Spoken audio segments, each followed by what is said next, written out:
Welcome friends, welcome to India சமையல். இன்றைக்கி வீடியோவில் ஹெல்த்தியான பிரேக்ஃபாஸ்ட் ரெசிபி கவுனி அரிசியை வச்சு உங்களுக்கு நான் கஞ்சி செஞ்சு காமிக்க போகிறேன்.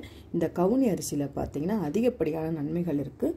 கெட்ட கொலஸ்ட்ராலை குறைக்கக்கூடிய ஒரு நன்மை இருக்குது. கைகால் மூட்டு வலி எதுவாக இருந்தாலும் சரியாயிரும். நுரையீரல் சம்மந்தமான பிரச்சனைகளாக இருந்தாலும் ஈஸியாக சரியாயிரும். முக்கியமாக பார்த்திங்கன்னா வெயிட் லாஸ் பண்ணுறதுக்கு ரொம்ப ஹெல்ப்ஃபுல்லாக இருக்கும்.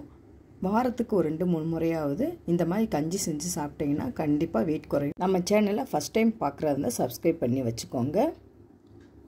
இந்தாங்க கவுனி அரிசி, சிவப்பு கவுனி அரிசி நான் எடுத்திருக்கேன். கிட்டத்தட்ட 8 மணி நேரம் நல்லா ஊற வைக்கணும். உடனே நம்ம இதை செய்ய முடியாது. பார்த்திங்கன்னா ஃபஸ்ட்டு நல்லா வாஷ் பண்ணிவிட்டு அதுக்கப்புறம் தேவையான அளவு தண்ணி சேர்த்துட்டு நல்லா ஊற வச்சு எடுத்துக்கோங்க. நான் ஒரு நாள் நைட்டு ஃபுல்லாக ஊற வச்சு எடுத்திருக்கேன். இதை நம்ம ரவை பதத்துக்கு அரைச்சிக்க போகிறோம். ஒரு மிக்ஸி ஜாரில் இந்த அரிசியை சேர்த்துக்கலாம். தண்ணியை கீழே கொட்டிடாதீங்க. அதே தண்ணியில் தான் நம்ம வேக வச்சு எடுத்துக்க போகிறோம்.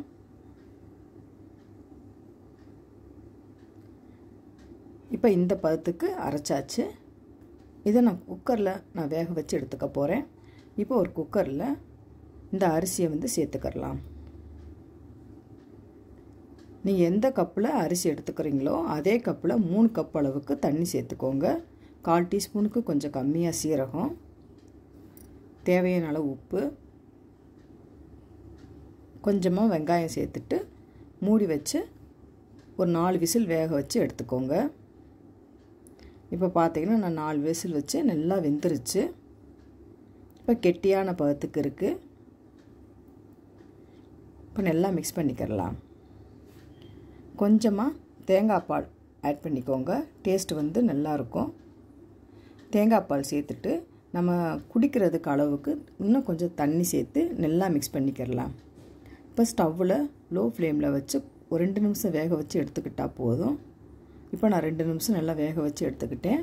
அவ்வளோதாங்க, சூப்பரான கவுனி அரிசி கஞ்சி ரெடி ஆயிடுச்சு. வேறொரு பவுலில் மாற்றிக்கிறலாம்.